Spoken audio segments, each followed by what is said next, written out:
questions. Sir Joel Kaufman. Madam Deputy Speaker, I was brought up as an Orthodox Jew and a Zionist. On a shelf in our kitchen was a tin box of the Jewish National Fund, into which we put coins to help the pioneers building a Jewish presence in Palestine. I first went to Israel in 1961, and I've been there since more times than I can count. I had family in Israel, and I have friends in Israel. One of them fought in the wars of 1956, 1967 and 1973, and was wounded in two of them. The tie clip which I'm wearing is made from a campaign decoration awarded to him, which he presented to me. I've known most of the Prime Ministers of Israel, starting with the founding Prime Minister, David Ben-Gurion. Golda Meir was my friend. So was Yigal Allon, the Deputy Prime Minister, who as a general won the Negev for Israel in the 1948 War of Independence. My parents came to Britain as refugees from Poland. Most of their families were subsequently murdered by the Nazis in the Holocaust. My grandmother was ill in bed when the Nazis came to her hometown of Stachov. A German soldier shot her dead in her bed. Madam Deputy Speaker, my grandmother did not die to provide cover for Israeli soldiers murdering Palestinian grandmothers in Gaza. The present Israeli government ruthlessly and cynically exploit the continuing guilt among Gentiles over the slaughter of Jews in the Holocaust as justification for their murder of Palestinians. The implication is that Jewish lives are precious, but the lives of Palestinians do not count.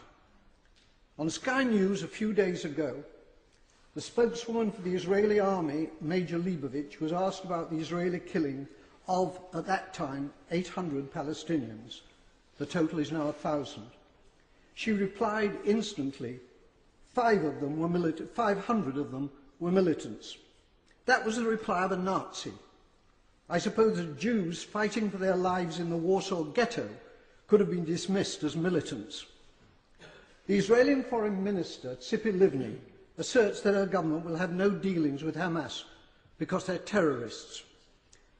Tzipi Livni's father was Eitan Livni, Chief Operations Officer of the terrorist Irgun Tzvai Leumi, who organised the blowing up of the King David Hotel in Jerusalem, in which 91 victims were killed, including 4 Jews. Israel was born out of Jewish terrorism. Jewish terrorists hanged 2 British sergeants and booby-trapped their corpses. Irgun, together with the terrorist Stern Gang, massacred 254 Palestinians in 1948 in the village of Deir Yassin. Today, the present Israeli government indicate that they will be willing, in circumstances acceptable to them, to negotiate with the Palestinian President, Abbas, of Fatah. It's too late for that, Madam Deputy Speaker. They could have negotiated with Fatah's previous leader, Yasser Arafat, who was a friend of mine. Instead, they besieged him in a bunker in Ramallah, where I visited him. It's because of the failings of Fatah since Arafat's death that Hamas won the election, the Palestinian election in 2006. Hamas is a deeply nasty organisation, but it was democratically elected, and it is the only game in town. The boycotting of Hamas, including by our own government, has been a culpable error from which dreadful consequences have followed. The great Israeli Foreign Minister Abba Eban, with whom I campaigned for peace on many platforms, said, "You make peace by talking to your enemies." However many Palestinians the Israelis murder in Gaza, they cannot solve this existential problem by military means. Whenever and however the fighting ends, there will still be 1.5 million Palestinians in Gaza and 2.5 million more Palestinians in the West Bank, who are treated like dirt by the Israelis, with hundreds of roadblocks and with the ghastly denizens of the illegal Jewish settlements harassing them as well. The time will come, not so long from now, when they will outnumber the Jewish population in Israel.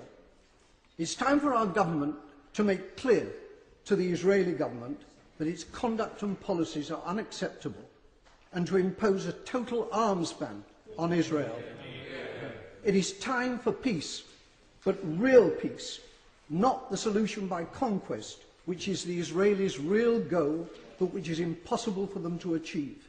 They're not simply war criminals, they're fools.